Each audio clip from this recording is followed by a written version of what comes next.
Assalamualaikum warahmatullahi wabarakatuh. Perkenalkan, kami dari kelompok 5 ingin mempresentasikan tentang sikap positif bahasa Indonesia. Sebelum masuk ke materi, saya ingin perkenalkan diri saya dan anggota kelompok saya terlebih dahulu. Nama saya Agra Pranavandya Primantoro. Di sini saya berperan sebagai moderator. Dan untuk pengisi materinya ada Alwan Setiawan, Ahmad Dinar Zamzami, Anissa Amalia, dan Aida Anggraini. Untuk Alwan Setiawan, dipersilakan mempresentasikan materi poin yang pertama.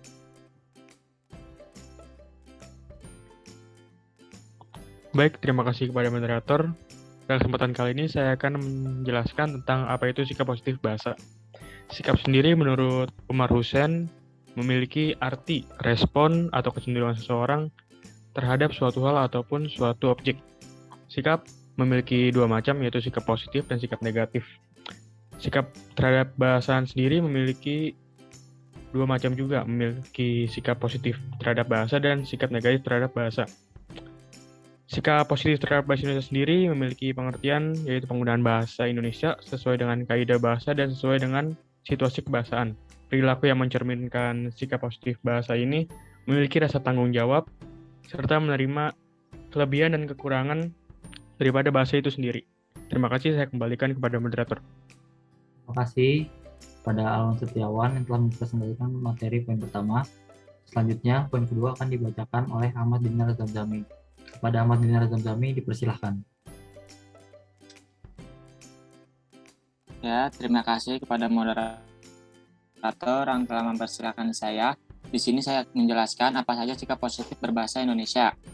Menurut Profesor Dr. Zainal Arifin dalam bukunya yang berjudul Cermat Berbahasa Indonesia, menyatakan bahwa tujuan umum pembelajaran bahasa Indonesia di perguruan tinggi adalah agar mahasiswa memiliki sikap bahasa yang positif terhadap bahasa Indonesia.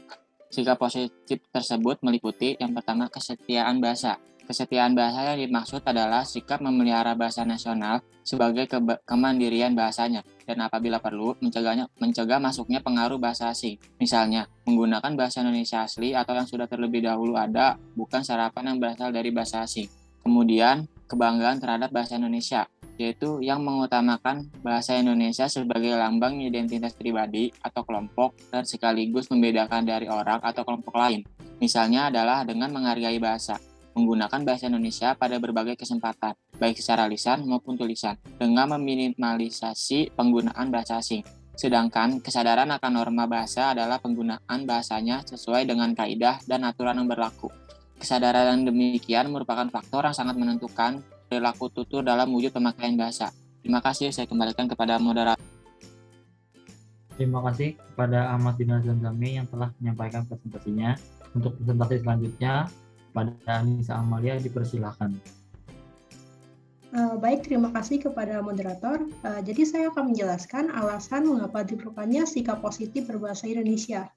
Yang pertama ialah bahasa Indonesia itu dinyatakan sebagai bahasa resmi dalam Undang-Undang Dasar 1945 pada pasal 36 dan juga telah diikrarkan pada tanggal 28 Oktober 1928 dalam Sumpah Pemuda sebagai bahasa persatuan.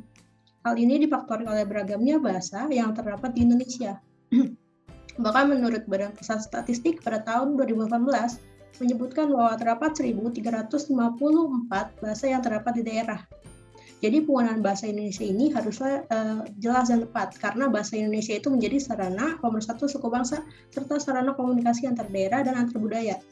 Alasan yang kedua, ini menurut Abdul Qair pada bukunya yang berjudul Linguistik Umum. Jadi bahasa Indonesia itu bersifat dinamis, yang artinya selalu mengikuti perkembangan zaman.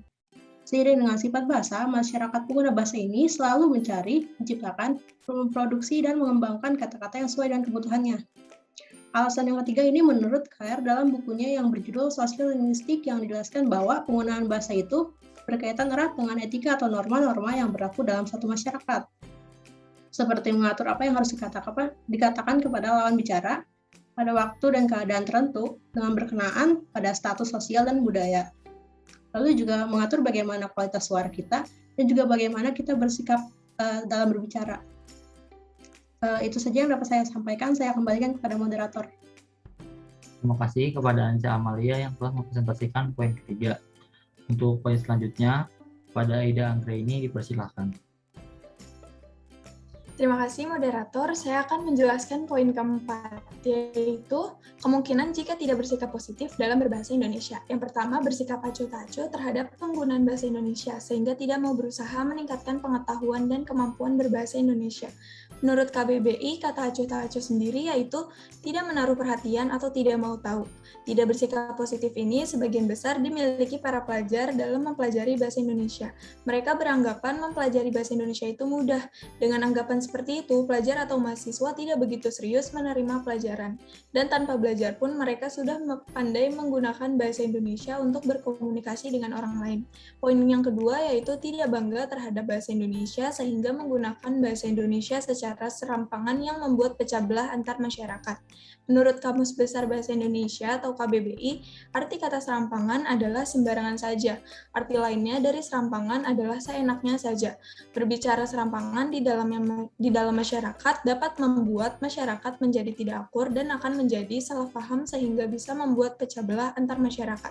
Poin yang ketiga yaitu sikap negatif pelajar dalam menggunakan bahasa, yaitu meremehkan mutu, sehingga menyebabkan bahasa yang digunakan asal-asalan tanpa mempedulikan apakah bahasa yang digunakan benar atau salah. Hal ini tercermin dalam perilaku kebahasaan yang beranggapan pokoknya mengerti. Sikap ini menyebabkan bahasa yang digunakan asal-asalan tanpa memperdulikan apakah bahasa yang digunakan benar atau salah. Sekian dari saya kembalikan kepada moderator. Terima kasih kepada Aida dan Reni yang telah memaparkan materinya.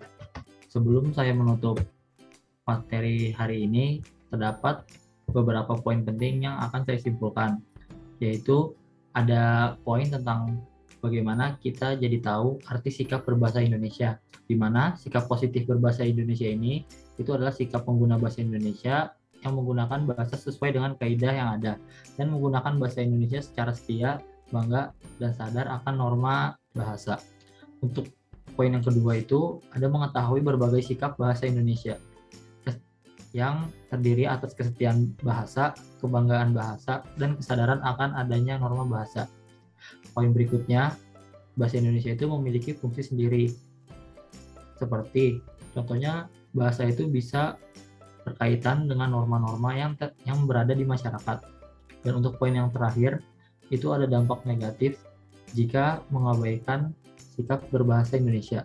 Kita sebagai masyarakat Indonesia bisa menjadi acuh tak acuh akan penggunaan bahasa Indonesia, sehingga merasa bangga memiliki bahasa tersebut. Selain itu, kita jadi menggunakan bahasa secara asal-asalan. Demikian presentasi dari kelompok kami. Jika ada kesalahan kata atau pengucapan, kami mohon maaf. Bila taufiq wal hidayah. Assalamualaikum warahmatullahi wabarakatuh.